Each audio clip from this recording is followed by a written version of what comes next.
Rector Booker, Rector Burris, President Cooper, Ms. Martin, Jerry Quigg, members of the program committee, program participants, philanthropists, recipients of philanthropy, chief executives, including numerous college and university presidents, board members, development professionals, estate planners, trust officers, fundraising consultants, foundation and corporate representatives, nonprofit organization leaders, faculty, students, ladies and gentlemen.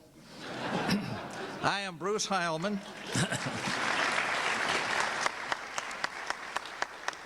I am Bruce Heilman, Chancellor and past President of the University of Richmond and Chair of the inaugural Summit on Philanthropy.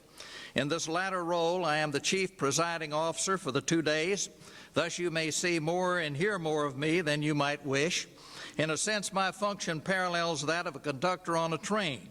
Our current President, Dr. Bill Cooper, is the engineer. The committee which I chair represents the power that propels the engine. The donors who gave the $1 million endowment to make this program possible are the stockholders of the railroad, and all of you are the passengers whose expectations I must fulfill. In other words, I'm in charge but not in control. By virtue of all of this, I cite the following verse written by a train conductor but applicable to my role as leader of this forum. It's not my job to run the train, the whistle I can't blow. It's not my job to say how far the train's supposed to go. It's not my job to let off steam or even ring the bell, but let the damn thing jump the track and see who catches hell. So as you observe me acting like I am in control throughout this summit, you'll know that I'm trying to prevent catching hell from those who are in control. As chairman of the planning committee for the Quigg Summit on Philanthropy for 1999, it's my privilege and honor to preside over the activities of today and tomorrow.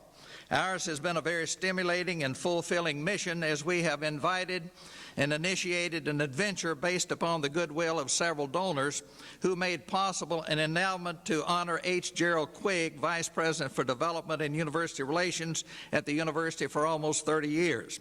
During that time, Jerry did a magnificent job in leading the university to greatly enhance its resources and to communicate its strengths to its publics. He was my colleague for the years of my presidency and served with President Richard Morrill during his presidency.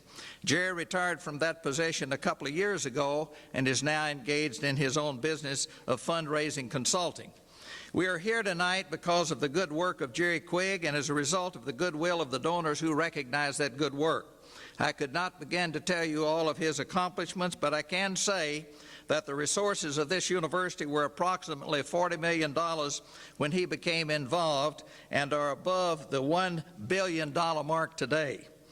He certainly made my 16 years as president successful, and I am certain my successor would say the same. I want to ask Mr. Quigg, who is here on the platform, to stand and be recognized.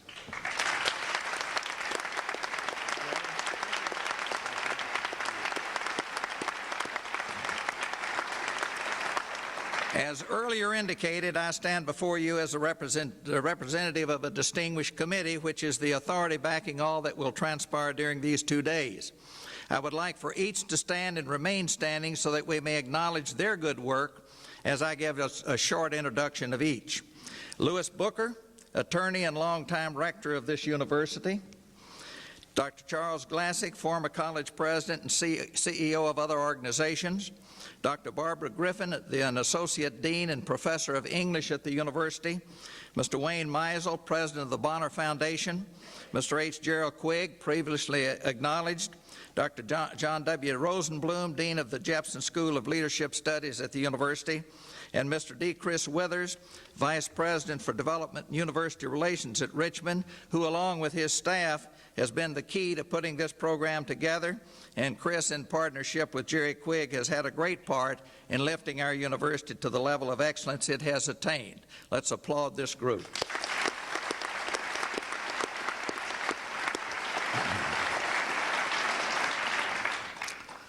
Attending this forum are individuals from many places. They come from what I calculate as 28 states and several foreign countries. So it's appropriate that someone representing the state of Virginia and the city of Richmond should extend a welcome to those from elsewhere. To serve that purpose, we have with us tonight Robert L. Burris, Jr., our rector, and a graduate of the University of Richmond, a well-known attorney, and a participant in this forum. Bob Burris.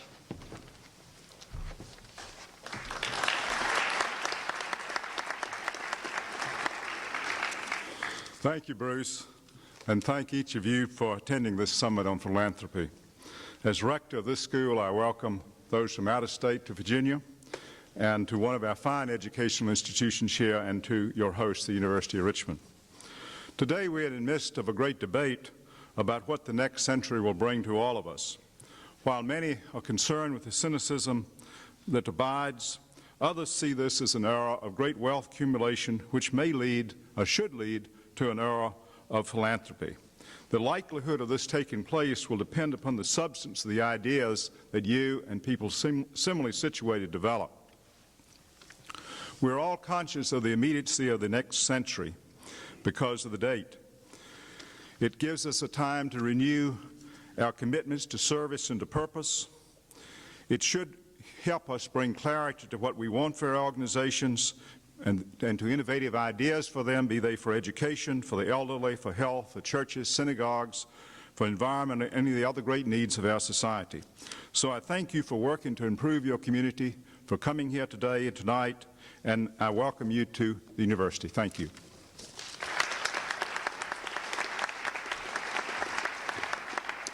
Thank you, Bob, and to welcome you to the University of Richmond specifically as our president, Dr. William E. Cooper, who came to us just over a year ago. He has hit the ground running and already has set the stage for moving the university to new heights.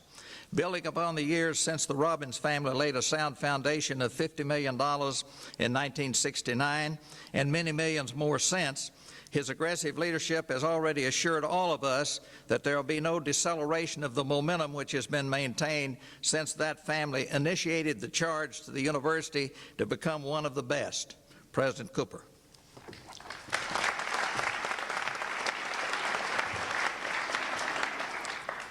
I welcome each of you to our campus and hope your time with us leads to a greater understanding of philanthropic opportunity and ultimately to a new era of giving marked by increased contributions to causes that serve greatly. And for those of you who are fellow college presidents, yes, that includes us. Winston Churchill remarked that what you are is what you get, but who you are is what you give. You in this audience are the givers and the enablers of giving who join us to seek new insights and inspire each other with your dedication to so many deserving causes. Thank you for gracing our campus by your presence. And thank you, Mr. Chancellor, you for your leadership of this effort with the same energy and skill with which you have led our university for so many years. How about a hand for our Chancellor?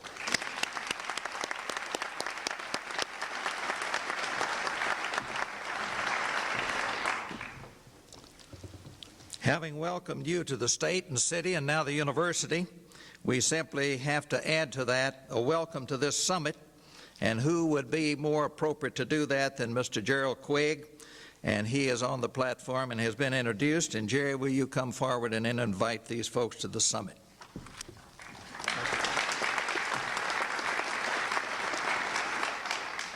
Not too long ago at a committee meeting, Wayne Meisel came in, and we hadn't known each other real well, and he said, the man himself. And so, yes, I'm the guy behind the name, and I'm delighted, obviously, to be here. For those of you who are development officers, can you imagine what it was like on the evening that I retired, and it was announced by Louis Booker, the former rector of U of R, that a group of benefactors were endowing a $1 million gift in my honor. Development officers know how much effort it takes to raise $1 million, and so I was shocked, and I still am, but it's a wonderful rush, I will tell you. My job is to welcome you to this summit, which has been in the planning stage for 2 years following the gift, and it's wonderful to see it come into fruition. It's great to see so many former friends, and not former friends, I hope they're still my friends, but Maybe they're not now. Well, actually, they're more friendly now than they were.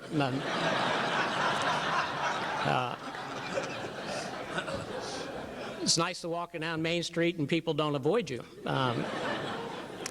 See so many colleagues from the business and friends that I have on this campus. And so I look forward to the next day and this evening to hear Mr. Nader, who is always stimulating. And I think it's a great program, and I'm delighted you're all here, and I'm delighted you're on this campus. And thank you for coming.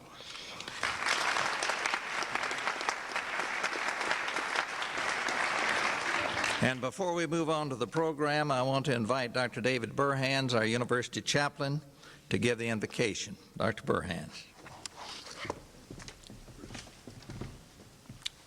Let us pray.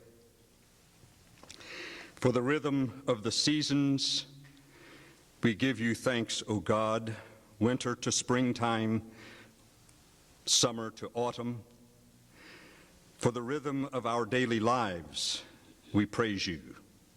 For giving and receiving, for planning and implementing, for action and retreat. And now we ask your blessings on these hours of retreat and reflection. You have graced this fair land of ours, O God, with courageous pioneers, imaginative thinkers, and creative dreamers. And you have matched these visionaries with the people of goodwill, generous hearts, and bold philanthropy. We are grateful for these partnerships which have had such an incredible impact on humankind. Grant, O God, that this summit on philanthropy will instruct us, inspire us, and open new possibilities for us, that we might become the people you have created us to be, and that all your children will benefit from the partnerships of giving and receiving that are so critical in these days. Give us the gift of wonder and a new possibility for our dreams. In your name, amen.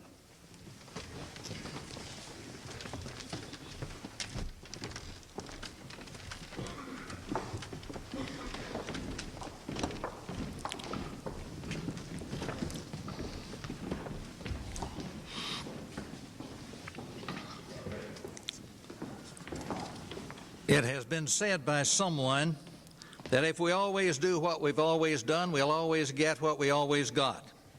And because some of us have gotten a great deal by way of what we've always done, we may be inclined to continue to do it that way. Nonetheless, this Summit on Philanthropy presents an opportunity to raise the question, does present-day philanthropy meet tomorrow's needs? Thus, all those we have engaged to speak have that question as their theme. But within that theme, they've been asked to speak from their own store of knowledge and from their unique perspectives. The committee sought to strike a balance in speakers so as to broaden our scope of assessment of the subject and to stimulate dialogue. We believe we provided a variety of points of view along with a wide range of subjects with a general framework of philanthropy. Beginning with our first speaker, I believe that result will be evident. We've had much advice and many suggestions as we have developed the program for this summit. Suggestions included the hope that we would encourage philanthropy, that we would influence the increasing of the size of the philanthropic pie, that we would highlight ways and means for those organizations justifying support to find it, and that we would help those looking for ways to apply their resources to discover a worthy cause and to support that cause in an effective manner. These goals, along with others, should no doubt be key elements of the outcome of this forum. This summit comes at a time when we anticipate generational transfer of wealth estimated at $29 trillion over the next several decades. It comes also at a time when vast new wealth among younger entrepreneurs and high-tech industries is being created. Last year, Americans donated more than $175 billion to charitable causes, a 9% increase. More than 77% of that came from individuals. Yet only 1 in 4 taxpayers itemized charitable deductions, and philanthropy constituted only about 2% of the gross national product. Most organizations with operating budgets under $2 million can't afford development officers or telemarketing or direct mail, thus they fail to get their message to the sources which provide 85 to 88% of the dollars. 80% of the grants of foundations and corporations go to the top 5% of charities in budget size, so that the bottom 80% receive only 5% of those grant dollars. George McCullough, in sharing his perspective on philanthropy, suggested that universities have a special responsibility for the strategic health and future of the philanthropic sector as a whole, because they alone have both the resources and strategic overview capable of monitoring and responding to major trends. So it is that this university, through the Quigg Endowment, has the opportunity to be engaged in that way. Certainly our range of opportunity is unlimited as we deal with the subject of philanthropy during this summit. So let us begin. The last time our speaker for this evening was on this campus was at a student-sponsored event in 1971, the year that I became president 28 years ago. He was a high-profile figure then, and his visibility and significance has not been diminished in the meantime. As I introduce him for this first session, I reiterate the focus of our forum. We have asked the question, does present-day philanthropy meet the needs of tomorrow? Further, we have determined that this question should be dealt with from a variety of perspectives. So why should we not have invited Ralph Nader as one of our speakers? There is no doubt that he will provide an answer which is unique to his style and point of view. Ralph Nader is a man of many talents and one who has dedicated his life to challenging the status quo, inciting the wrath of those who don't like being challenged, and stimulating many who respond positively to his cutting-edge approach to issues. He does not need an elaborate introduction, but there are a number of things you'll want to remember about him as you listen to his address. He is an undergraduate of Princeton and a law school graduate of Harvard. At both during his college days, he was an activist before activism was in vogue. He was never one of fitting in. He resisted the spraying of DDT at Princeton because he observed dead birds on the campus lawn. He challenged his law professors at Harvard for their narrow intellectualism and moral complacency. His activism has continued into his adult years and has become his profession. As the son of Lebanese immigrants, he's taken the rights and responsibilities of American citizenship to heart. Ralph abandoned his early law practice in Hartford, Connecticut, hitchhiked to Washington, D.C., took a job as a consultant to the Department of Labor, and moonlighted as a freelance writer for The Nation and the Christian Science Monitor. He acted as an unpaid advisor to a Senate subcommittee exploring the role of the federal government and what it might play in auto safety. He later challenged General Motors and other automakers when he was 32 years of age and beginning his serious efforts as a consumer advocate. Some of you have heard of Nader's Raiders, the public corps of young people who set out to make citizenship active.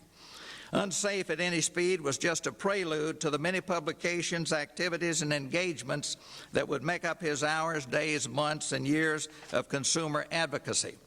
Although he sometimes inspires controversy and always incurs reaction, he has opened new frontiers in many ways. He presents new perceptions of reality, gives new confidence toward possibilities for change, and regularly questions old ways of doing things. Because of his inclination to challenge the status quo, he is very much sought after by college and university students in their interest in what he has to say. I became aware of his appeal to students when the current president of our student government, Don Hilbish, who is here tonight with some other students, returned from a meeting at a college in Tennessee where Ralph spoke. Don, in a letter to Dean Rosenblum of our leadership school, suggested that he be invited to speak at U of R. As a follow-up to that, as well as my reading a published letter Ralph had written in 1998 to Bill Gates, Microsoft's chairman, in which he shared an astonishing calculation from Professor Edward Wolff of New York University that estimated the net worth of Mr. Gates as greater than the combined net worth of the poorest 40% of Americans, 106 million people. At that time, his net worth was only $40 billion. Today, it is some $90 billion. In his letter, Mr. Nader challenged Mr. Gates to join Warren Buffett, whose assets at that time exceeded $33 billion, to sponsor, plan, and lead a conference of billionaires and multi-billionaires on the subject of national and global disparities and what to do about it. After discussing that letter, our committee asked for an opportunity to meet with Ralph Nader and his colleague John Richards in his Washington office, and their being here tonight results from that meeting. To go into more detail is simply to take away from his time to speak to us, and so I will invite him to come, and following his speech, Dean John Rosenblum will lead a time of interaction, questions and answers, which you either have already submitted in question form or will pass to the aisle and do so later. And I will say, as I've said to Mr. Nader, how much time we have for questions and answers will depend upon how long Mr. Nader speaks, because at 8:30 we have an awards ceremony. So we will operate within that. So I now give the podium to Mr. Nader and remind you that he was not invited here for the purpose of pacification, but rather for the purpose of stimulating and challenging our thinking by breaking a few icons along the way. He'll address us on the subject, building democracy and modern philanthropy, obstacle course or opportunity. Mr. Nader.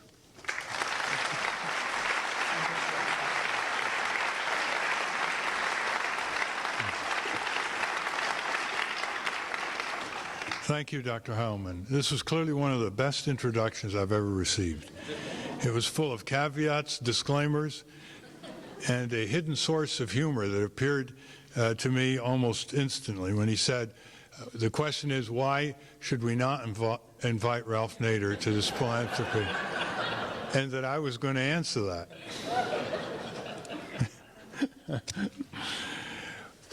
Well, first of all, I do thank all the good people who worked so hard to put this conference together. Since we were slightly involved in the beginning of it, we realize how much work it really takes to make it all happen, and it seems to be proceeding according to expectations. I also want to thank the Quigg Endowment and those people who made that possible, and indicate that this, as you all know, is just the first annual conference on philanthropy, which means there's going to be a cumulative experience base to make each succeeding conference more and more compelling. It was nice to meet some former colleagues and friends here from around the country as well, including Anita Gunn, who was the author of our report on solar energy a number of years ago. Dr. Heilman mentioned the Gates letter. I did write a letter to Bill Gates and suggested that he and Warren Buffett get together to sponsor a conference of billionaires on disparities of wealth in this country. There had been quite a bit of discussion about growing disparities of wealth. We now have a greater disparity of wealth than in any time in the last 50 years, according to what the economists tell us. And that is a symptom of many conditions in a society that we should not tolerate.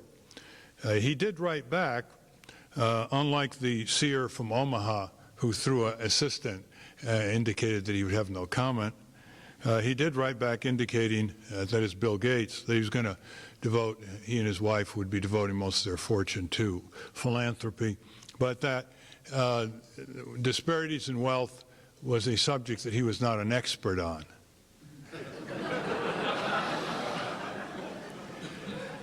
That is clearly about as true a statement as anybody could make. But we were expecting a sponsorship, and Ted Turner read about it in the paper, and he called me up and he said, "This is a great idea. I've had it for a couple of years. We should have it at the UN." We should have it at the UN in New York, and that was really the end of it. Now this is unfortunate because when billionaires speak, people listen, and when multi-billionaires speak, people listen. And it was the only time I detected a note of modesty in Ted Turner's conversation when he said, in relation to Warren Buffett and Bill Gates that he wasn't in their league. He was only worth $4 billion. Well, I think there are many ways to approach the subject of this conference, obviously, and there will be different approaches.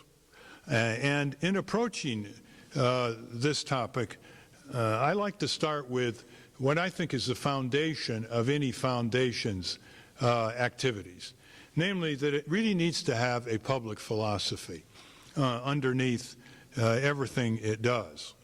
It needs to think through how it's going to use its resources, because it's so easy just to give away money to well-intentioned people or well-intentioned groups who are A, well-intentioned, and fulfill the 3 S's, which is that they're safe, stable, and stagnant. And it's very easy just to write checks to these groups because they're doing God's work. They could be doing other things and making more money, and that's really the problem. The problem is that the sting of innovation and competition is not part of most contexts for most of the foundations. And some of the larger ones, the life is very comfortable indeed. The tenure is significant in its duration, and the trustees are approving, and that is not the environment to really make important things happen. Years ago, when Fred Friendly wrote the report with the Ford Foundation that led to public television, that was considered a real breakthrough. And it was in many ways. But there should have been many such breakthroughs over time. The dominance of 3 networks with commercial motivations, keeping out many kinds of programming, was known to everybody. But Fred Friendly, coming out of CBS, gave it a cutting edge and made it happen. And public broadcast TV and public radio were the eventual consequences of that initiative. When Andrew Carnegie wrote his Gospel of Wealth 100 years or so ago, and he said that no wealthy person should die rich, he decided that he was going to give his money away, and there are some 5,000 libraries that are operating today here and in other countries as a result.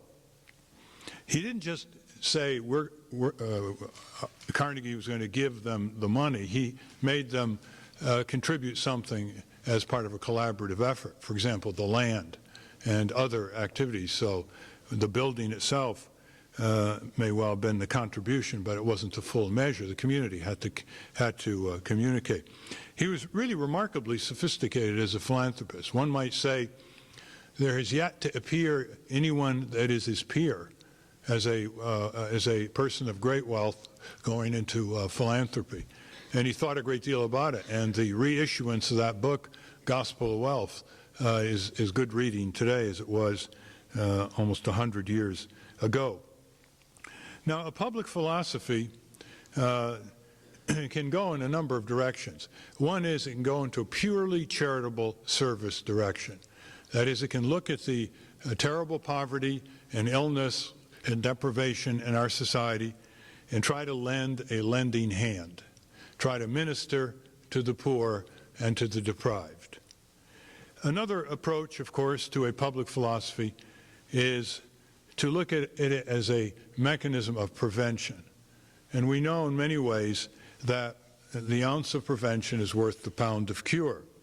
If there are soup kitchens and millions of Americans, including children, who are hungry, this approach would say, why are they hungry? Why are there so many people in the richest nation on earth hungry, without adequate shelter, without adequate health care, without adequate educational facilities, without adequate physical safety in their neighborhoods, etc.? And focus on strategies for prevention. That's another motif of a public philosophy. And part of that is to have a corollary view of the proper distribution of power and wealth in a society. Not that it adheres to any fixed formula, But clearly, when you have the top 5% of our population reaping about 80% or so of the wealth gains in the last 25, 30 years, when you have the top 1% having wealth equivalent to the bottom 90% of the population, 90%, when you have 25% of the children in this country growing up in poverty compared to 3% in the Netherlands and lower in Scandinavia, we have the highest rate of child poverty in the Western world. When you have the bottom 80% of the workers in this country actually making less today than 25 years ago adjusted for inflation in a period of great economic growth in a macro GNP sense, and when you have a huge credit debt for consumers trying to make ends meet with record personal bankruptcies, and you have such a denuding of public investment, which has helped the deprived, clinics, adequate school structures, mass transit, etc. Clearly, these do not flow from a lack of human energy. If anything, I would much rather make the case that the poor work harder than the rest of us than to make the case that the rest of us work harder than the poor. This comes from a lack of proper social organization, a lack of proper distribution of power. When slaves were freed and were given a theoretical right to vote, they achieved more power than when they were slaves. When sharecroppers were given some rights under California law in the 1970s, they were able to expect more humane consideration for their rigorous labors in harvesting our food. And it's quite clear in many other ways, in historical contexts as well, that the maldistribution of power and wealth leads to a great deal of injustice and mischief in a society. It crushes the fulfillment of human possibilities. It gives a power quotient to greed at a level that is even beyond the needs of avarice for those who hold to that status. Another way of putting it is, it's so many of our secular problems, and in our society as well as other societies, come from the rich wanting to be super rich and the super rich wanting to be hyper rich. If there is a synonym for infinity in our dictionary, it would be greed. There seems to be no way to adequately satisfy it.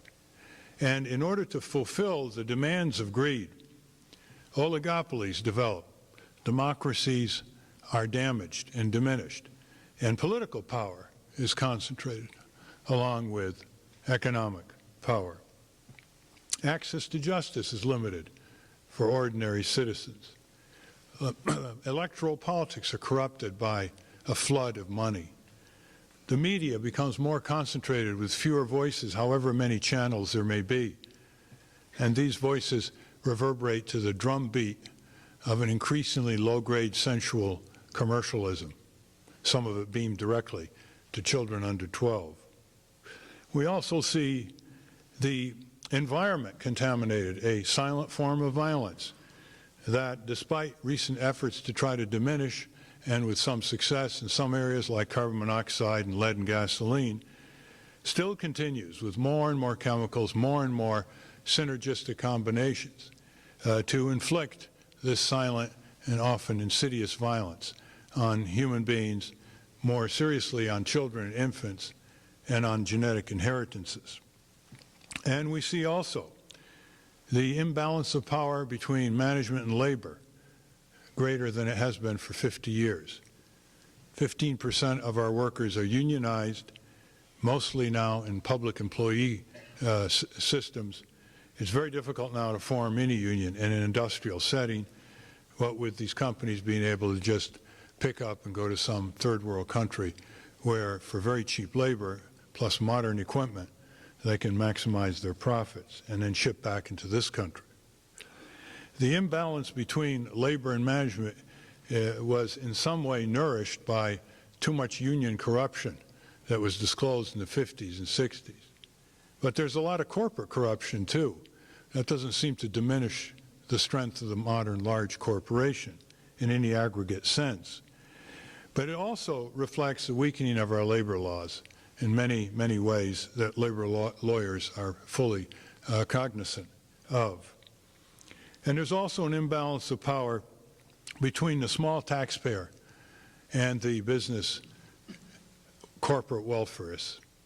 Time and time again, we're seeing systems in Washington put into effect where taxpayers are expected to bail out businesses that have enough power in Washington to go to Washington instead of going bankrupt.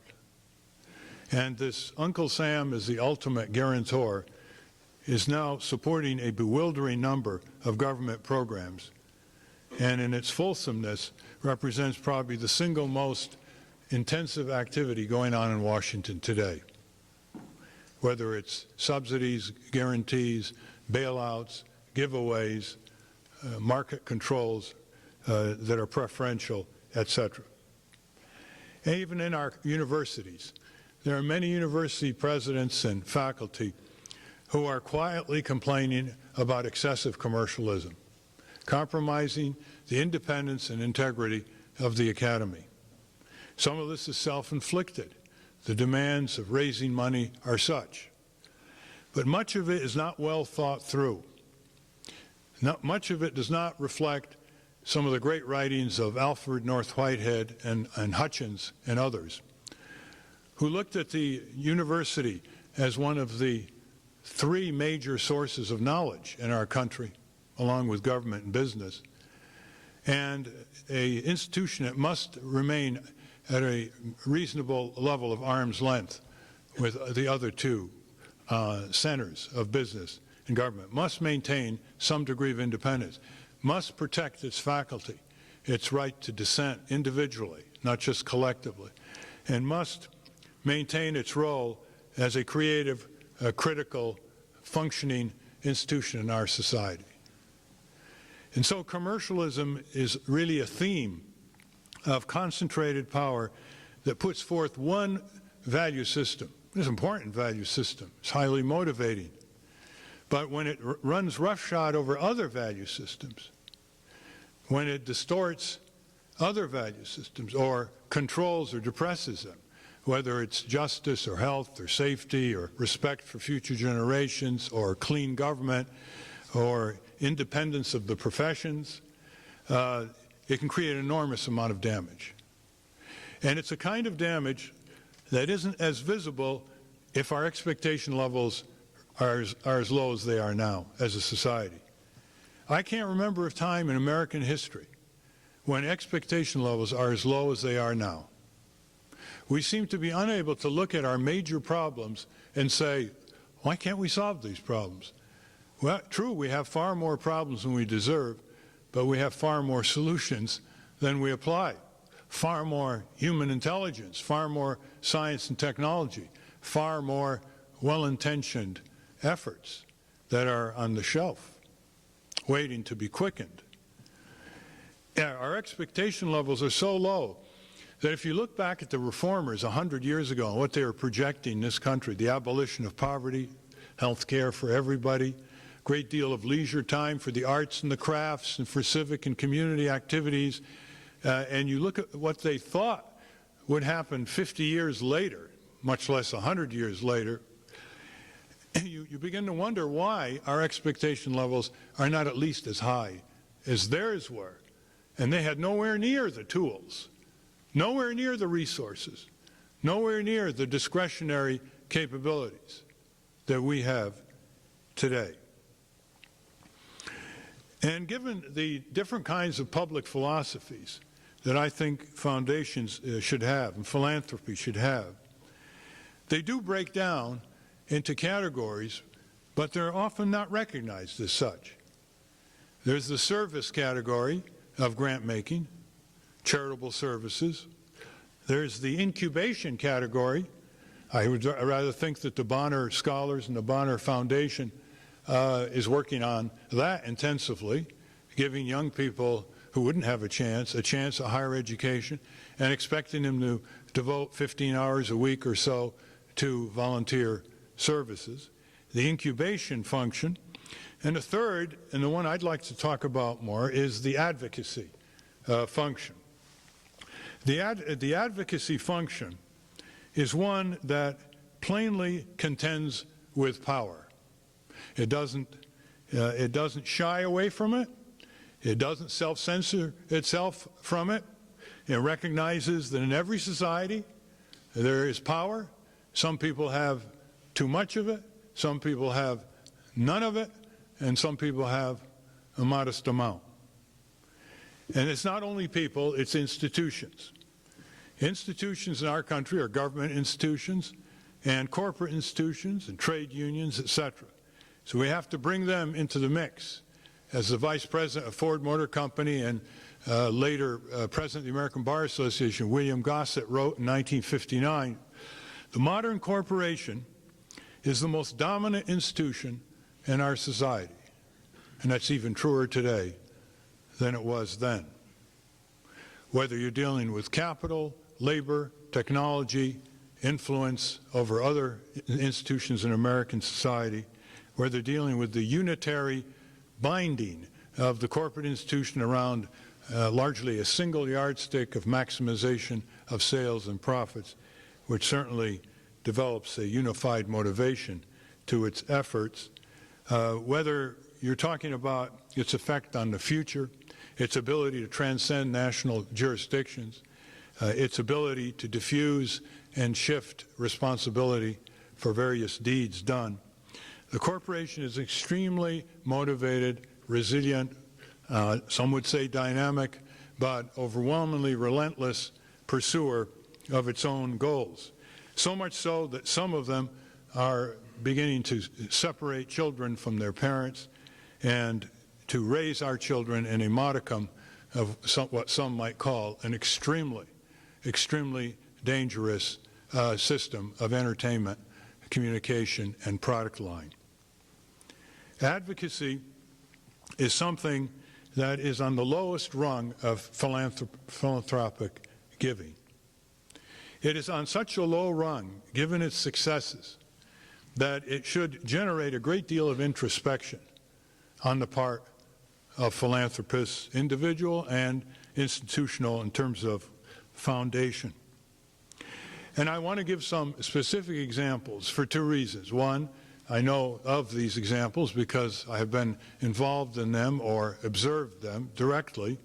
And second, because when you remember what was said this evening, it's not likely you're going to remember anything that I've said up to now. But when you hear what some of these wonderful examples are, you're very much likely to remember. I make this comment because very often I'm on an airplane and someone comes up, says, you know, I remember hearing you speak 27 years ago at my college. And I would say, oh, you were there? I said, yes, in the auditorium. I said, what do you remember? So I remember you told us what was in a hot dog.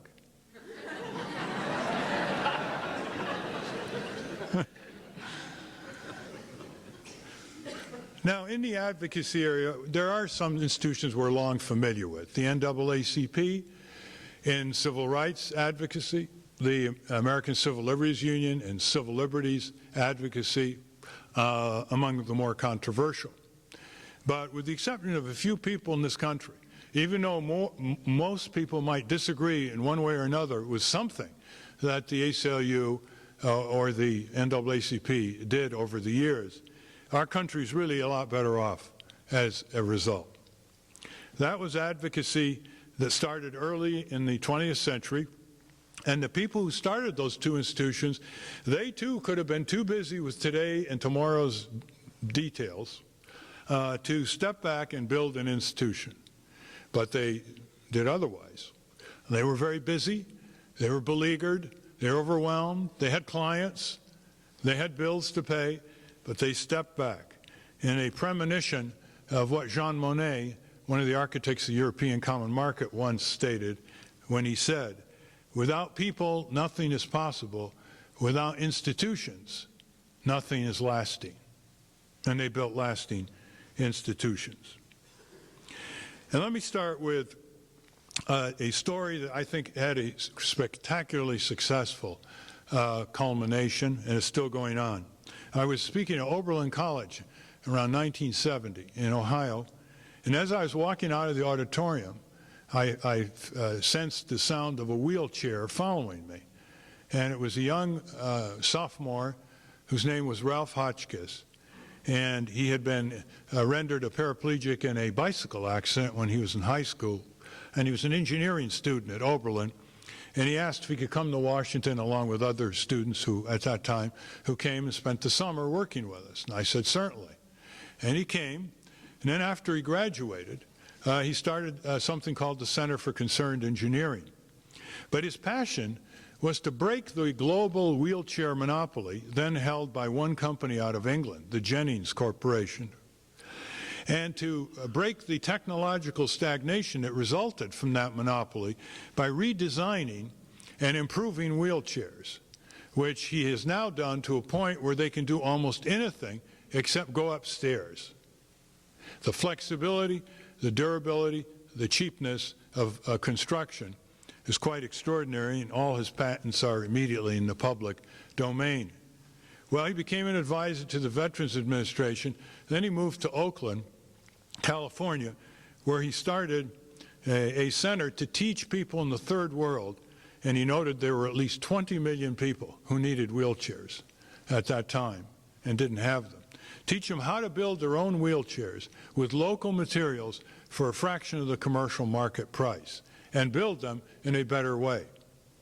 Now, if you're in the third world and you don't have a wheelchair and you're a paraplegic or quadriplegic, you are essentially in solitary confinement. You can't fulfill your life's potential. You're isolated, and your lifespan is accordingly shortened. And he has now gone all over the world. Now imagine he's in a wheelchair, he's a paraplegic, he takes off alone, goes to Central Asia, he goes to India, he goes to Indonesia, he goes to Central America, and he teaches and trains people to set up their own wheelchair construction shops. He calls his group Whirlwind International. And as a result, he was given a MacArthur Award. Now here he is, he's been written up in parade, he's been given a MacArthur Award. He's a real advocate. It sounds like it's more like charity service, but when you look at all the obstacles he had to pummel down, you have to really be an advocate.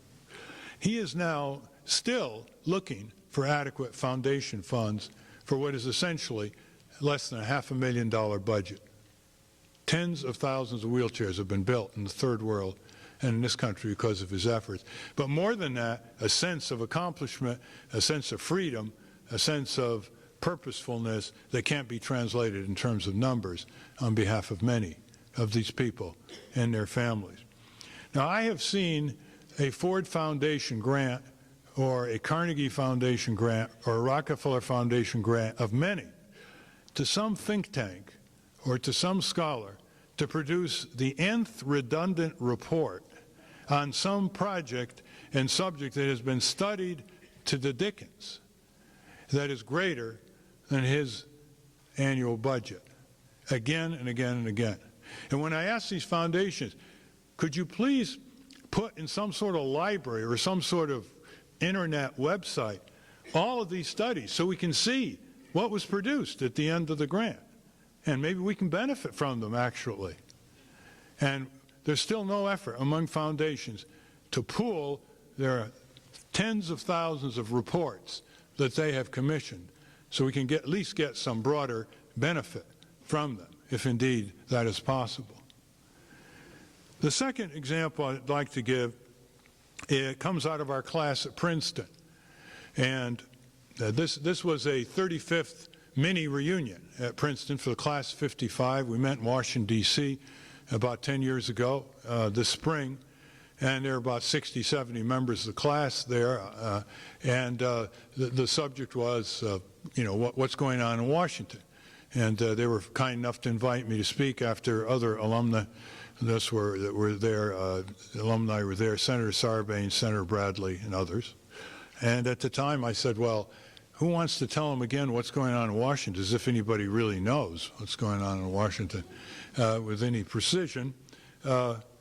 Why don't we set up our own group as a class and call it Princeton Project 55, as we did, and that this would provide opportunities for Princeton undergraduates to engage in civic advocacy opportunities in the summer and after they graduated.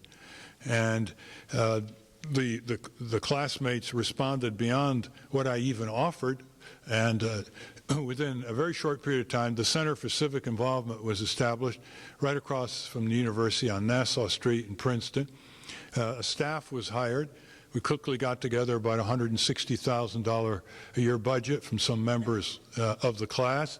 And after many, many meetings, we did what no alumni class has ever done before, which is develop projects that are both systemic and also opportunities for undergraduates, so that we are now placing 10% of the juniors and seniors, or sophomores and juniors and seniors in Princeton University in these groups all over the United States. Environmental groups, civil rights groups, neighborhood, housing groups, urban renewal groups, etc.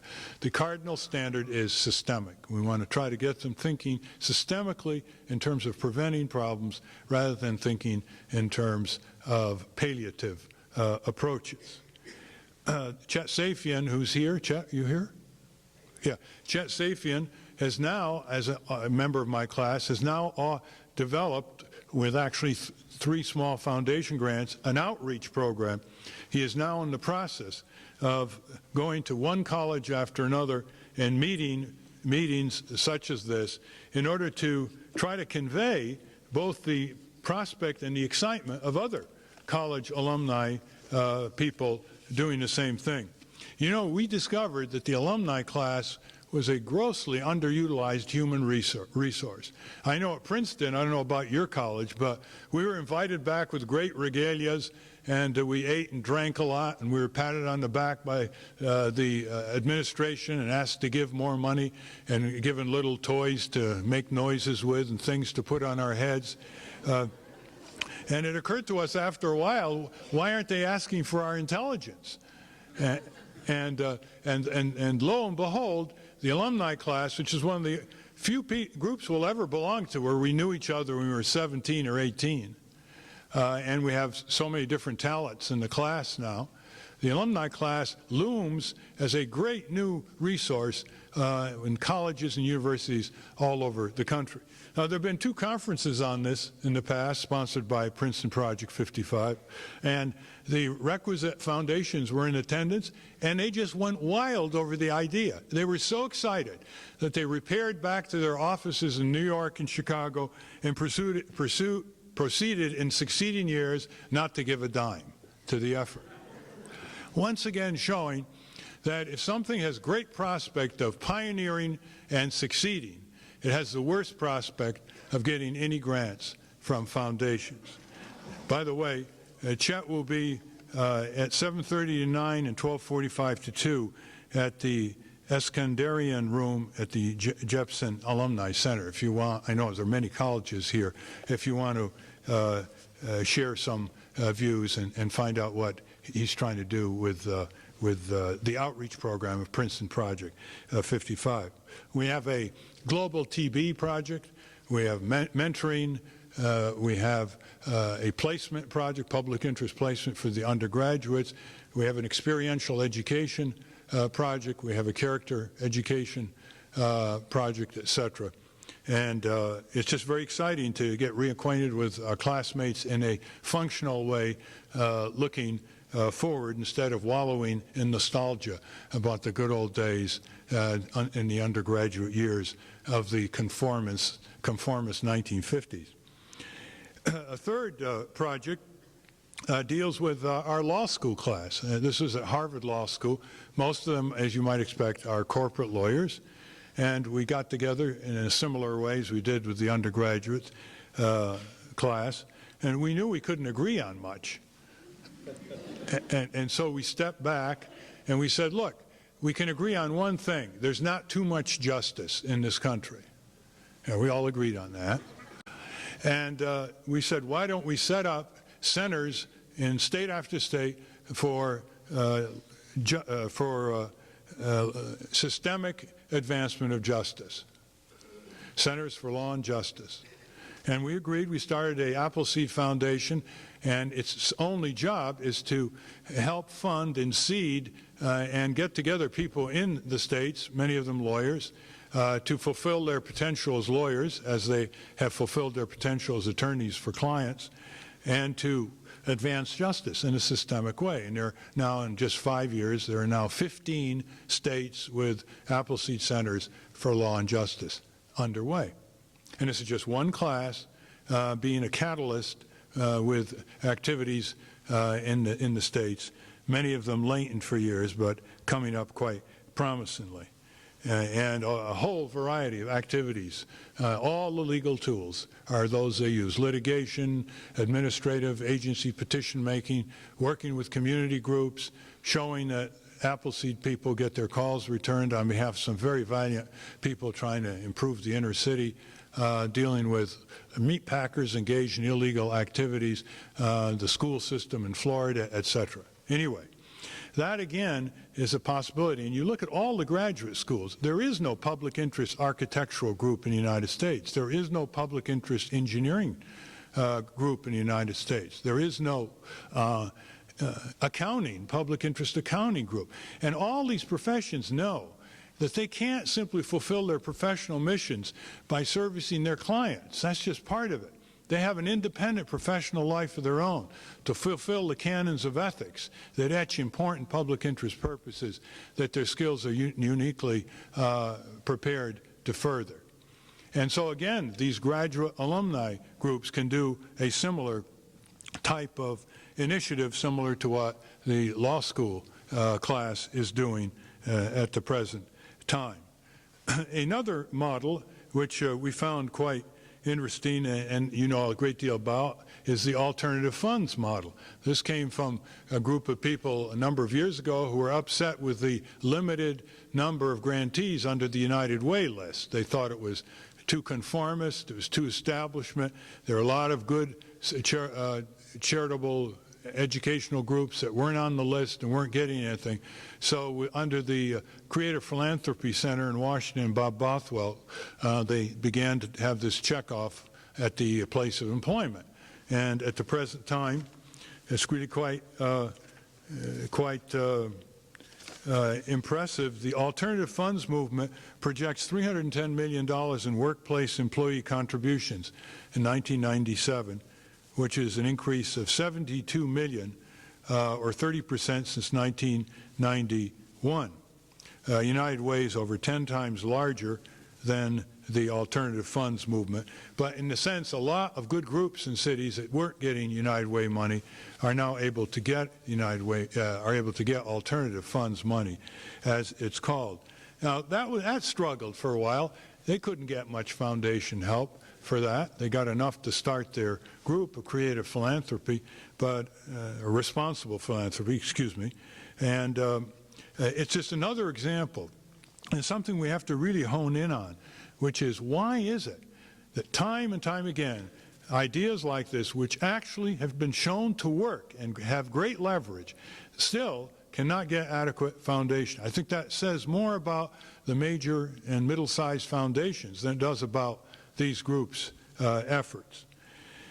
Another example is extremely creative, called the time dollar. How many have heard of the time dollar, the service credit? This was conceived by Dr. Edgar Kahn, who was one of the co-founders of Legal Services for the Poor in this country, together with his wife, Jean Kahn. And he tried to answer the following question. There are people who don't have much money in this country, but they all have 24 hours a day. So how do you turn time into currency, into a kind of currency? And he developed the time dollar, which is really a modern version of barter of 2,000, 3,000 years ago, but with the computer becomes much more flexible and much higher velocity of exchanges. So that if an elderly couple is tutoring teenagers for 100 hours, they get 100 hours time credits put in a neighborhood association's computer bank or a community college or some other institution. And when they need help around the house to get moving down maybe 5, 10 years later, they draw on 100 hours back. So you see, it's not just giving, it's giving and getting, a reciprocity where people feel that they're not just objects of charity, they are also givers of help. And the best example was a fellow who we fortunately got on the Phil Donahue show. That's when there were talk shows that dealt with something other than sadomasochistic behavior. And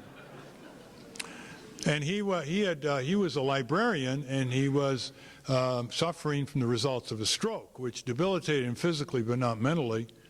And he was getting more and more lonely because he couldn't do what he wanted to do. And he was living in his little two-room apartment, and he didn't have any friends except a few who'd come once in a while to see him. And he was getting more depressed and thinking of suicide.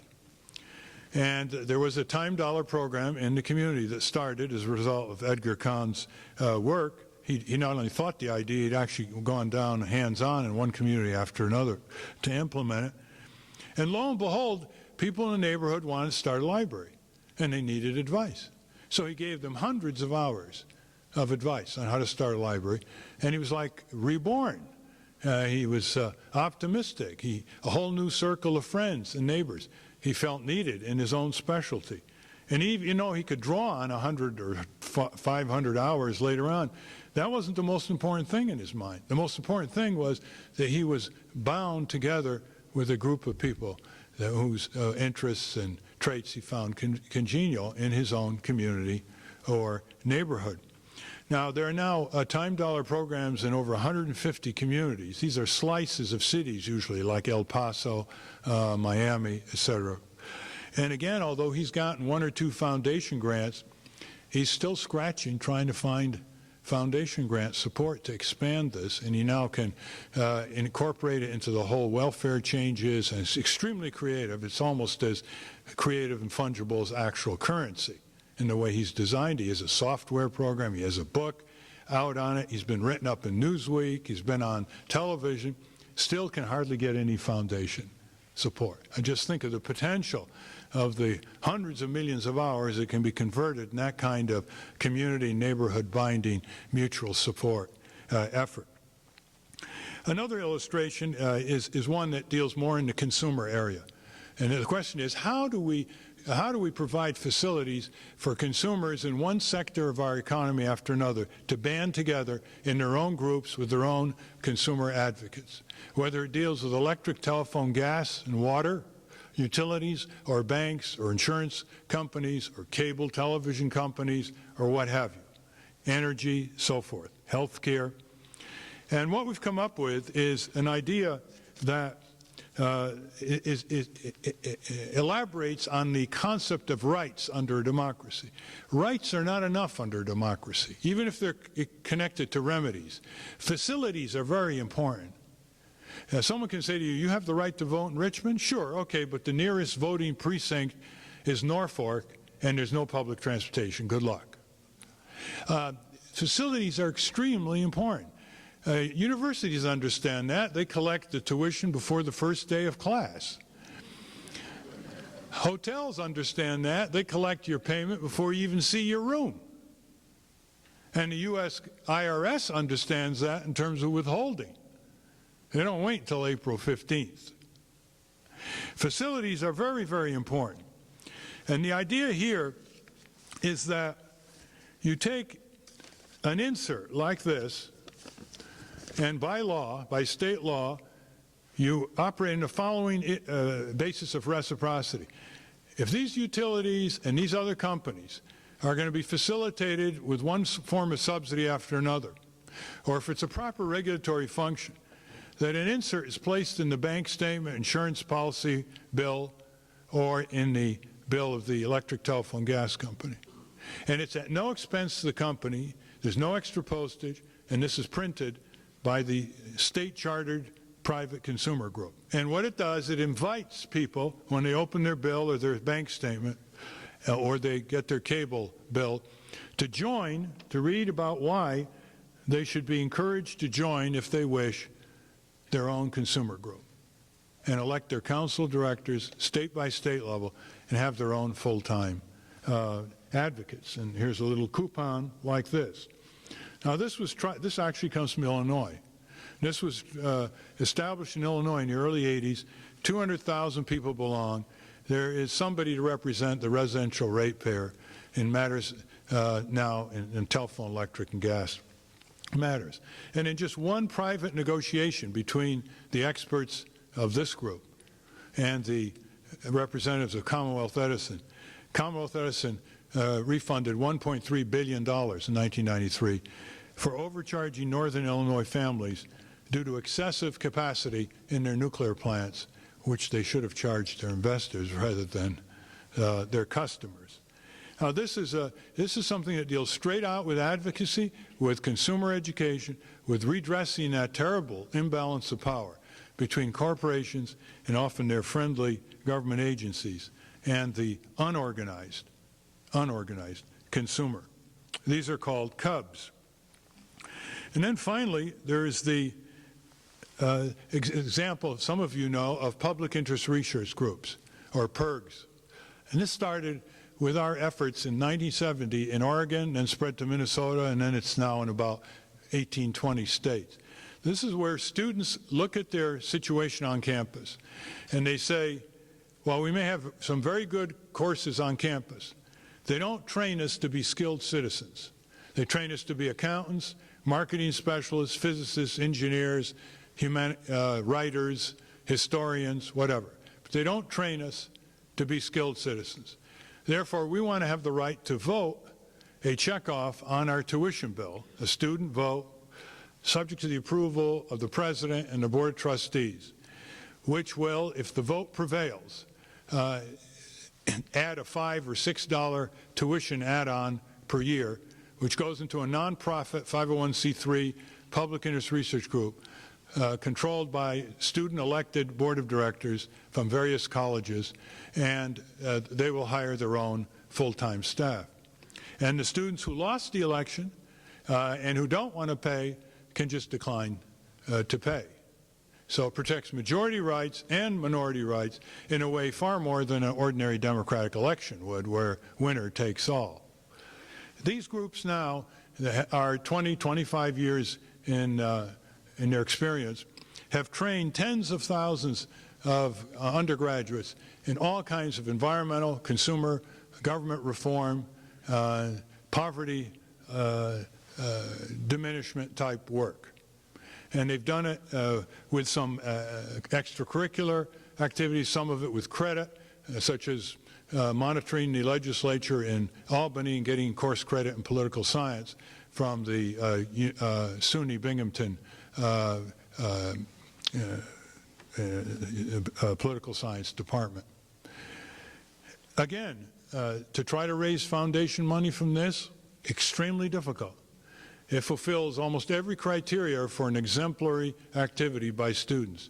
It's educational, it's universally accessible, there's no litmus paper ideological test, it's accountable to the students that it represents. And there's always a new flow through it, so no clique can run it because they graduate and there's always new blood. Now, I've given you a number of examples of groups that I am familiar with, and I'm sure that you have examples yourself. And it raises the overarching question as to why are these types of efforts so low on the totem pole of grant making by modern philanthropy? Is it because they're not doing important work? No. Is it because they're not trying to meet tomorrow's needs? No. Is it because they are exclusive and narrow and parochial? No, they're universally open. Is it because their track record has been riddled with trivia, corruption, redundancy, or stagnation? Quite to the contrary. They're still alive, still self-renewing themselves. Maybe that's because they don't get any foundation grants, but that's another topic for another year. Indeed, in the alumni work that we have done, some of our people have described this as a transition into the third period of their lives, as a transition from success to significance. That they were successful in their professions, in their business, etc. Now they're going to move into significance. And I thought that was a very, very telling insight on their part. People must spend some time of their life representing and advocating civic values that are larger than themselves in the form of civic institutions that will outlive them.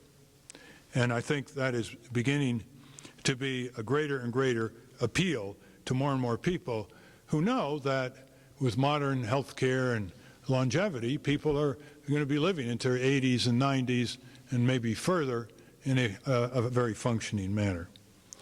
Let me just end on this note. Some philosopher was once asked years ago, what is the greatest idea of the last millennium? And without batting an eye, he said, procedural due process.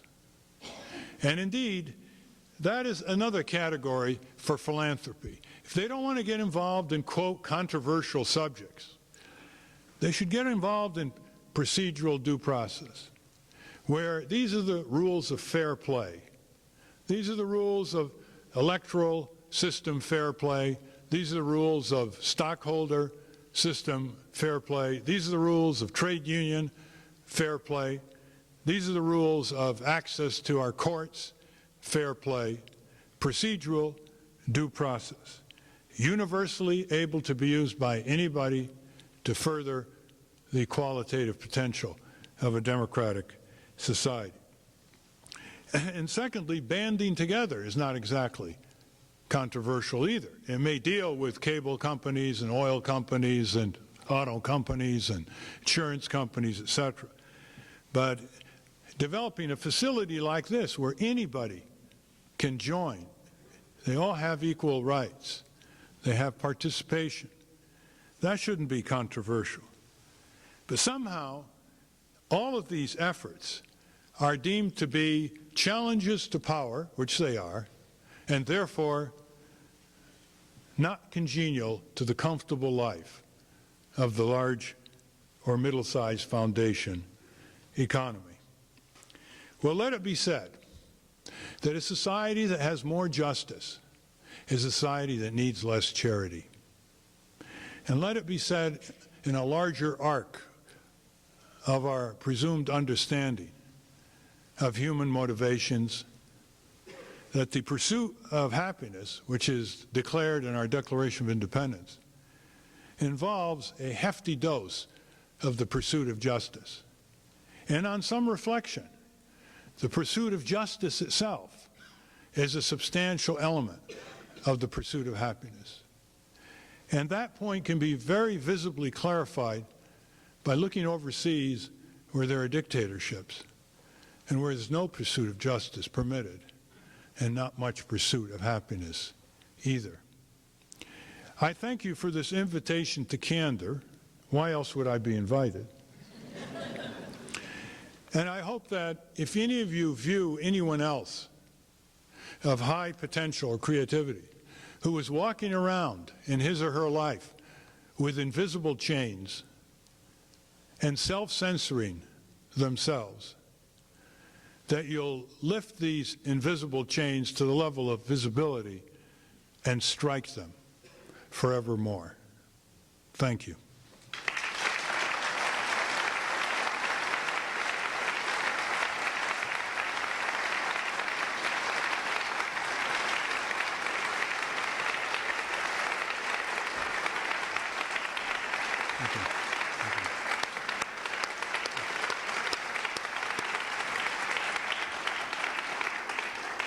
Mr. Nader, thank you for inspiring, thoughtful, important remarks.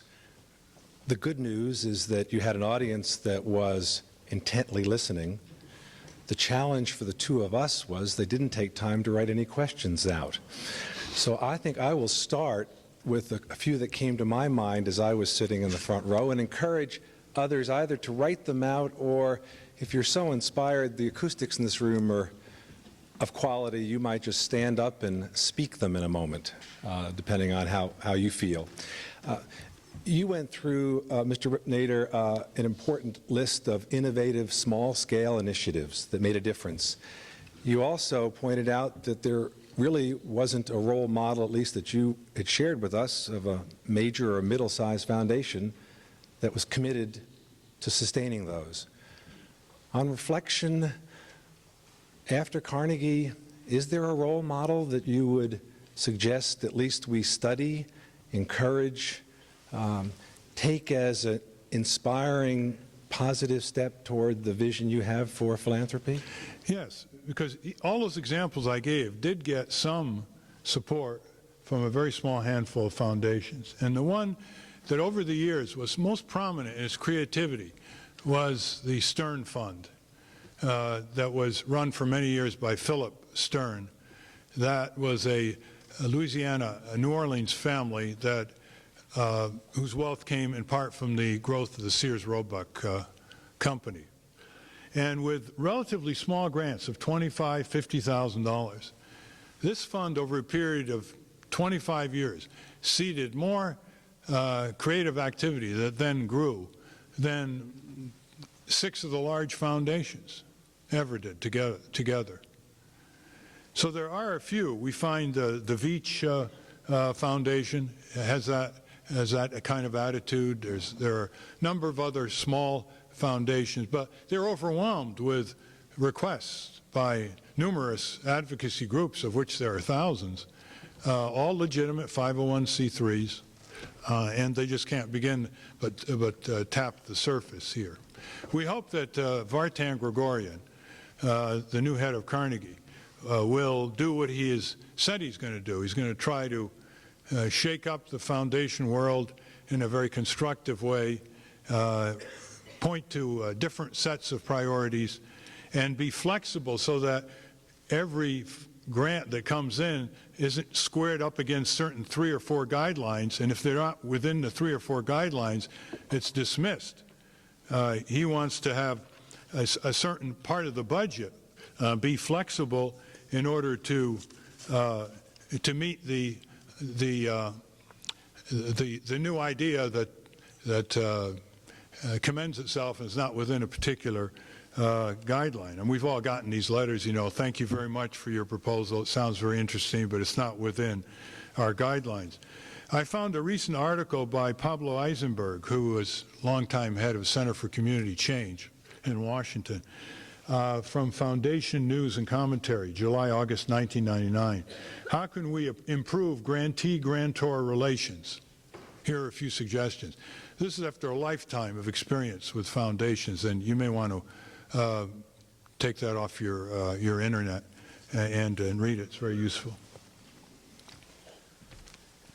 Oh, let me just add here, Sidney and Francis Lewis. I mean, you want to talk about creative philanthropists, and at dinner we were talking about the need for a biography to be written on that one remarkable couple, so that people in their position all over the country can learn how to do it, and how to do it in great controversial times as well, not just now, but during the whole civil rights battles. And I hope that someday that biography is written. The principles of the Old and the New Testament thought would solve most of the problems you raised if they were universally used. Would you comment on our resistance to adopting them? And is that resistance not both the creation and the core of the problems to be overcome? Well, of course, that is a observation that's been current now for 2,000 years. And it's amazing when you read the normative comments of our forebears 2,000 years ago, how absolutely current they are now. Whether you're reading the scriptures or you're reading the plays of the Greek playwrights in ancient Athens or the philosophers of yore, which tells us that human nature and frailty and vulnerability and aspiration haven't changed very much. However, the ornaments and technologies have changed.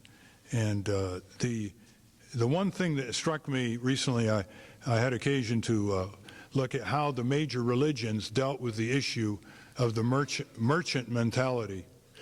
and without exception, they were extremely critical of societies giving too much power to the merchant mentality, mammon, but basically what we would call the commercial value system today.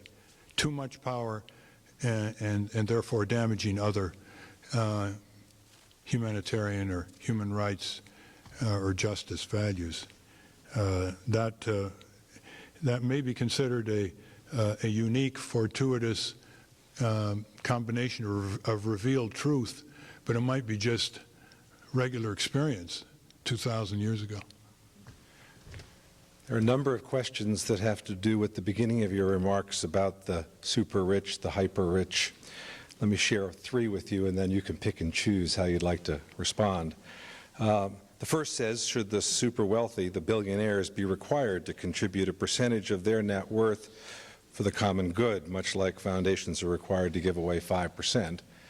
Second question is, how are you able to impugn the rich, the super rich, and the hyper rich in one breath, and then ask them to part with their dollars to support your causes? And the third is, if you had $1 billion, what would you do? Well, the answer to the last question is build democracy and with these facilities that I spoke about, which will create hundreds of different kinds of civic institutions and bring in next generation and begin to confront each area of our burgeoning society with civic institutions. There aren't many civic institutions dealing with the horrendous legal and ethical and safety problems of genetic engineering, for example, or the computer world and invasions of privacy, not to mention the older problems of poverty and disease, etc. What was the first one? The first one was, just give me a cue. Well, this was should the super rich Right, be required to? I got that. And the other is how can you ask Right. them to, given how negative you are? The super rich, it isn't just, you know, someone will say, what do you mean the super rich? Add up all their money, it doesn't amount to a hill of beans compared to the overall wealth of society. And that's not the point. It's what is not done because of the power of the super rich that is the real damage, far more than just the billions that they have accumulated. It's what they stop a society from pursuing because they want to maintain their hegemony and accumulate even more. I wouldn't do it that way. I would do it the way the founder of the Price Club, Saul Price, multimillionaire, would like a wealth tax. He'd like a 1 or 2% wealth tax because he's a friend of Warren Buffett and he's a shareholder in Buffett's company, Berkshire Hathaway. And he noticed that Buffett will not pay a cent of tax on his $35 billion on his death because it's all going to a foundation, and he won't pay a cent of tax. And he thought that was not fair. I was just recently talking to a head of a major auto insurance company who said, I believe in confiscatory inheritance taxes. So it's amazing. We've interviewed the heads of U.S. Steel and other companies for one of our books, The Big Boys. It's amazing what their thoughts are that are private. They really surprise you. They have their own invisible chains that keep these thoughts from being put out. There is another way of approaching it, and I must attribute this to my father. My father did not believe in an income tax. He believed in a wealth tax. He believed that you should be able to make as much money as you want, but you have to, you bump up against the ceiling of how much you can retain. Therefore, you have to give it away. That was his theory.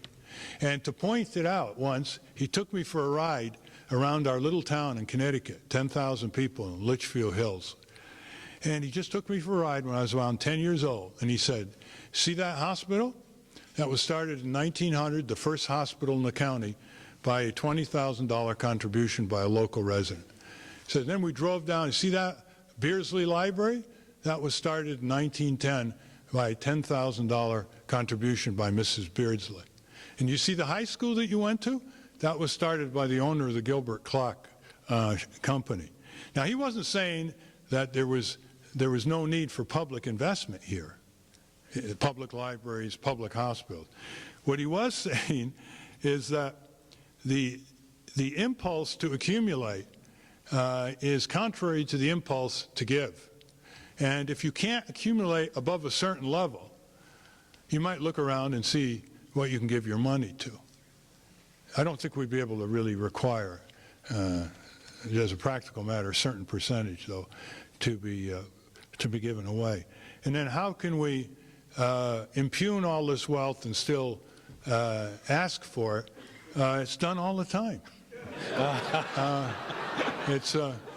You can say it appeals to the higher nature of these people, or you can say it appeals to their sense of mortality and legacy, or you can say it appeals to their guilt. But I don't see them as inconsistent. By the way, I don't really spend much of my time asking people of great wealth for money, though. There are a number of questions, but we are going to reach the end of the time that the conductor has let us be together on this part of the program. So let me offer two final questions, which I think tie together and are on the minds of some of your listeners. The first is, looking back on your long career as a public advocate, what has been your greatest thrill? What has been your greatest disappointment? And let me sort of tie to that a second question that came in. Are you going to run for president with the Green Party in 2000? The latter I'll decide early next year. As a former, the greatest gratification is building more and more institutions, giving more and more opportunity to more and more people to be public citizens, to pursue civic values, to strengthen our democracy. Democracy is really the best instrument ever devised in a secular fashion to solve human problems and to foresee and forestall injustices. And there are different levels of democracy: weak democracies, shallow democracies, fragile democracies, deep democracies, and we've got to try to pursue the latter. The biggest disappointment is losing our government to the moneyed interests, as Jefferson warned us against when he said the purpose of representative government is to counteract, quote, the excesses of the moneyed interests. It's one thing trying to challenge concentration of private power, in particular business power. It's extremely difficult to do that when there's a convergence of corporate and government power, and as is going on now in Washington and in state capitals. Money is the great corrupter of our political system. Our framers warned about this. Thomas Paine warned about it. John Adams warned about it. Thomas Jefferson warned about it. Abraham Lincoln warned about it, and on and on. And the loss of our government, the loss of trying to make our government truly a government of, by, and for the people, because it's become a government of, by, and for big business, largely, in the key areas that we're working in, has been the greatest disappointment. And the only way to deal with that is to try to strengthen democratic institutions.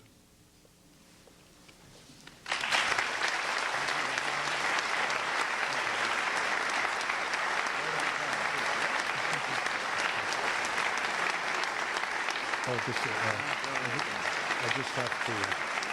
have to give him the website for 2 seconds. By the way, this is de rigueur now, pardon my French. Our websites are two, very easy to remember: citizen.org and essential.org, and they're very well linked.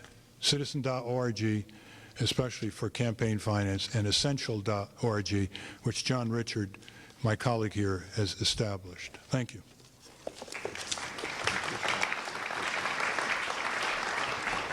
Thank you, Ralph Nader, for that very enlightening and provocative address. Your comments will challenge our thinking as we look ahead and deal with our present day of philanthropy and consider future philanthropic needs and how to deal with them.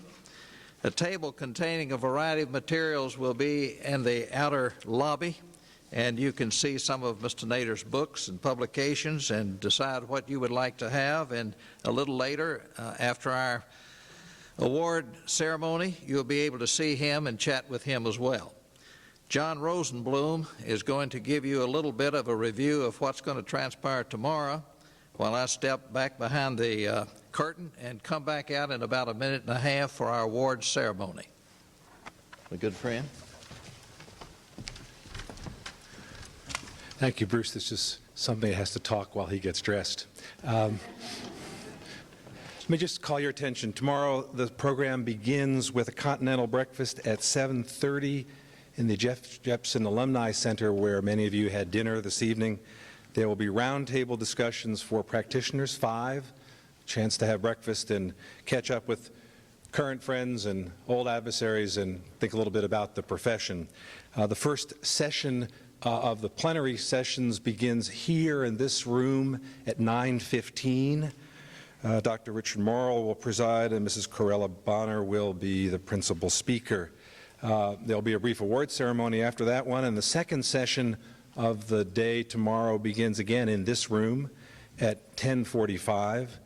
Dr. Charles Glassick will preside, and Dr. Bob Payton, one of the world's experts on philanthropy, will be our speaker. That will be followed by still another awards ceremony. The afternoon will be concluding, and the third session that begins again in this room at 2:15. Your schedule says 2. We looked at it and decided that lunch ended at 2 in the Alumni Center, and this session was to start at 2, and the conductor said that wasn't possible. So we will start at 2:15, and that goes till 4. And that will have 2 themes. Dr. David Carter, president of Eastern Connecticut State University, will speak with us about the role of minorities in philanthropy, and Dr. Barbara Griffin will preside over a faculty panel giving a faculty perspective on the value and importance of philanthropy in our lives. 2 other reminders. If you have questions about any details over the next 24 hours or so, you will see many of our colleagues with little yellow tags under their name tags, and they can provide you directions or guidance on any issue. And for those of you that parked at the Jepson Alumni Center, there is a shuttle bus service that will continue during and after the reception that follows this award ceremony. I think that's all we need to say. Mr. Chancellor.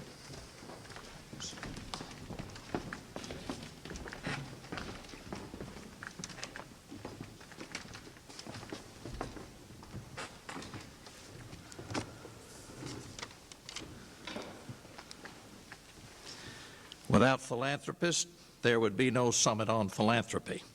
So as we deal with whether present-day philanthropy meets the needs of tomorrow, we must not overlook those who have made possible the current status of philanthropy. This forum provides an opportunity not only to speak to the subject at hand, but also to highlight through special recognition the nature and spirit of philanthropy as it exists today. Thus, our committee judged that we should, at intervals during this summit, highlight a particular level or kind of philanthropy by giving appropriate recognition to several worthy individuals. Our first presentation is the result of a national search by our committee for a special person or persons who represented philanthropy, broadly speaking, in spirit, attitude, concern, and character. From the word philanthropy, we take philos, meaning loving, and anthropos, meaning a man.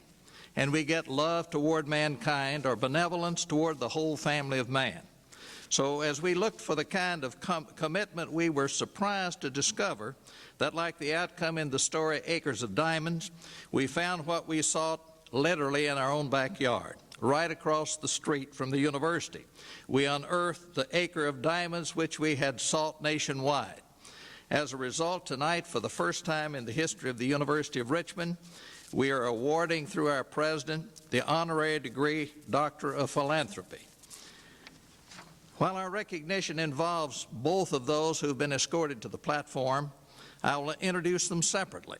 First, I acknowledge one whose commitment, dedication, and interest have accomplished what staggers the imagination. The extent of his generosity, the impact of his involvement, and the result of his influence all magnify the end result of his success as a businessman. Our honoree has an MBA from the Darden School of Business at the University of Virginia and his BS from Virginia Tech. He began his career as a marketing representative for IBM Corporation in 1966, and in 1971 he founded Commonwealth Computer Advisors. Shortly after that, I met him when serving as a fellow board member of a corporate enterprise here in Richmond. Our honoree currently serves as president of CCA Industries, a multinational holding company which oversees businesses that include the Jefferson Hotel, the Kiowa Island Resort, Ben Hogan Company, and other manufacturing companies. He was the majority shareholder of the AMF Bowling Incorporated and AMF Worldwide Bowling Centers, which were sold to Goldman Sachs in 1996. His directorships include his alma mater, the Stewart School Foundation, the Virginia Commonwealth University School of Engineering Foundation, the Collegiate School, and a number of corporate and business and philanthropic enterprises. He has received many honors and awards. His philanthropy is broad and deep, extending from the Alexis de Tocqueville Society of the United Ways to the Darden School at UVA, the VCU Engineering School, Collegiate School, Lewis Ginter Botanical Gardens, Junior Achievement, Virginia Historical Society, St. Stephen's Church, and on I could go. He has worked with and supported colleges and universities throughout Virginia and beyond, and has been dedicated in his support to all kinds of organizations and causes. In addition to that, he's taken an active leadership role in those causes. When called upon, he has responded. He not only donated the William Botterley House to the University of Richmond, but made it possible financially to move it from across the street to the centerpiece of the Jepson Alumni Center, where many of you dined tonight. Beyond that, he's been a generous contributor to this institution, including the landscaping along River Road. In addition to specifics, he has contributed millions of dollars to the Richmond Community Foundation, from which other grants are made. In that way, he has reinforced what others have done. Further, when his business was sold, he shared his results in profits with his employees. In recognition of leadership in philanthropy and selfless service to mankind, by way of the level and kind of philanthropy, I call on Dr. William E. Cooper, President of the University of Richmond, to present a citation and honorary degree to Mr. William H. Goodwin, Jr. Come forward, Mr. Goodwin.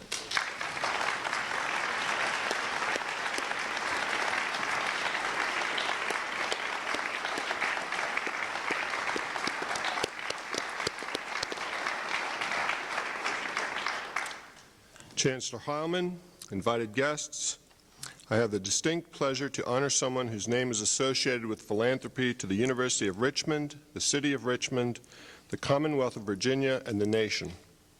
What better venue than the Summit on Philanthropy to recognize the generosity of Bill and Alice Goodwin to their community. It gives me great pleasure to recognize Mr. William H. Goodwin, Jr.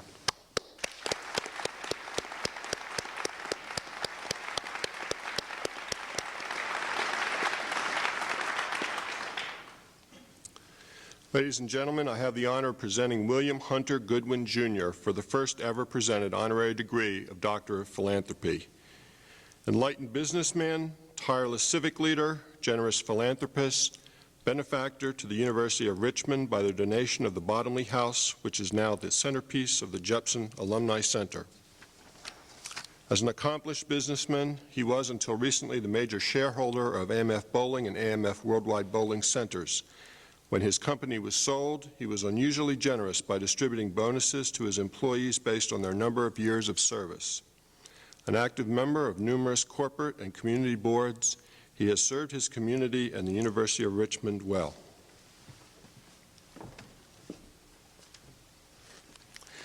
And now I would like to read from the citation. Distinguished graduate of Virginia Polytechnic Institute and the Darden School of Business of the University of Virginia, generous philanthropist to the University of Richmond and to other causes of worth in the Commonwealth of Virginia, accomplished and respected executive leader in business, faithful and tireless volunteer to his community, education, and alma mater. By virtue of the authority vested in me, I confer upon you the first honorary degree of Doctor of Philanthropy of the University of Richmond, with all the rights, privileges, and responsibilities appertaining thereto.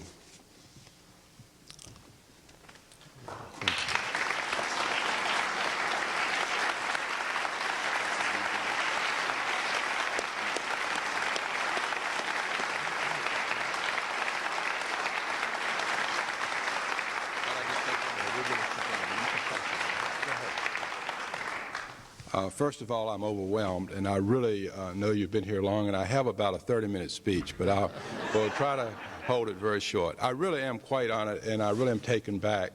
I know Dr. Rader gave a stimulating talk, and some of us in our position, we really do think, and maybe having a conference of people who do try to wonder about where to give money would be a good idea. But I thank you all very much, and Bruce and I go back 30 years, so we're real friends. And Bruce, thank you very much, and thank you for the nice remarks. Thank you.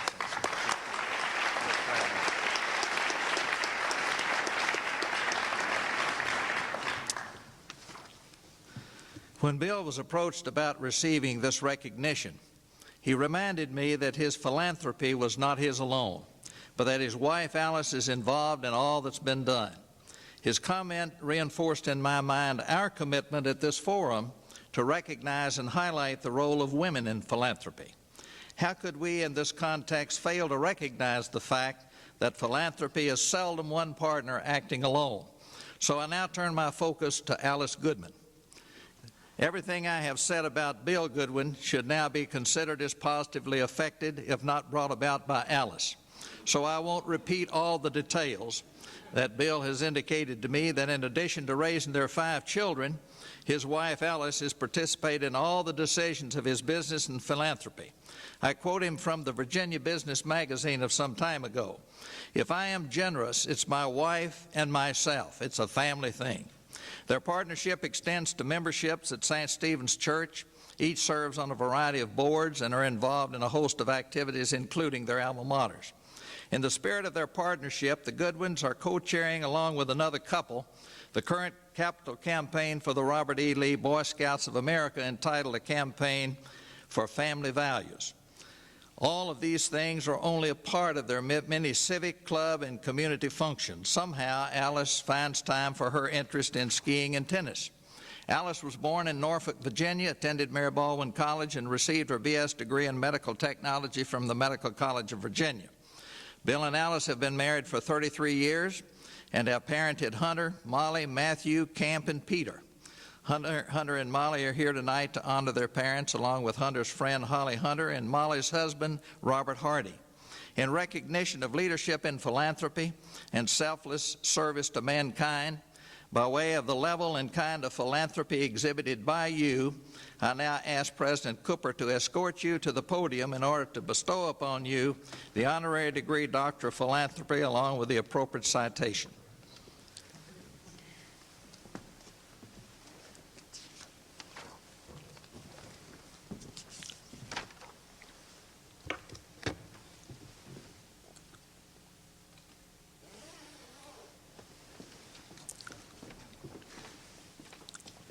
This is supposed to be a surprise, in case you were wondering. Ladies and gentlemen, I have the honor of presenting Alice Tolly Goodwin for the awarding of the second honorary degree of Doctor of Philanthropy. Enlightened and tireless volunteer, generous philanthropist, benefactor to the University of Richmond by the donation of the Bottomley House, which is now the centerpiece of the Jepson Alumni Center. Active member of St. Stephen's Episcopal Church, serving when called upon. Member of the Women's Club, loving mother to Hunter, Molly, Matthew, Sarah, and Peter. You have served your community and the University of Richmond well.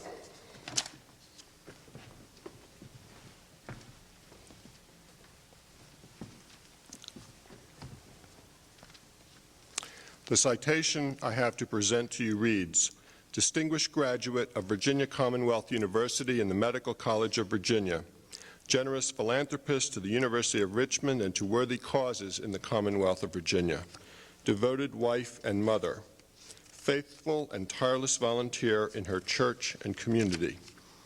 By virtue of the authority vested in me, I confer upon you the honorary degree of Doctor of Philanthropy of the University of Richmond, with all the rights, privileges, and responsibilities appertaining thereto. Congratulations.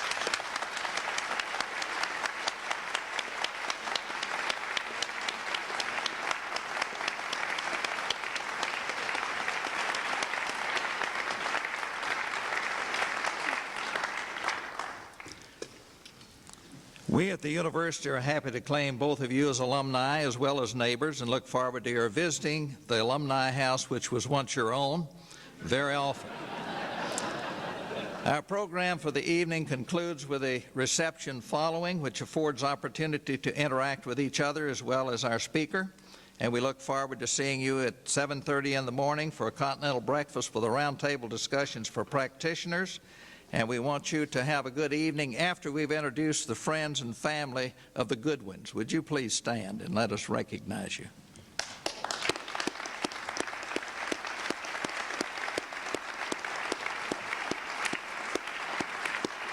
We'll see you at the reception. Have a good time, and the speaker will be out after a little bit after some pictures are taken. Thank you. Again, I appreciate it. Yeah, so wonderful. Bill, thank you.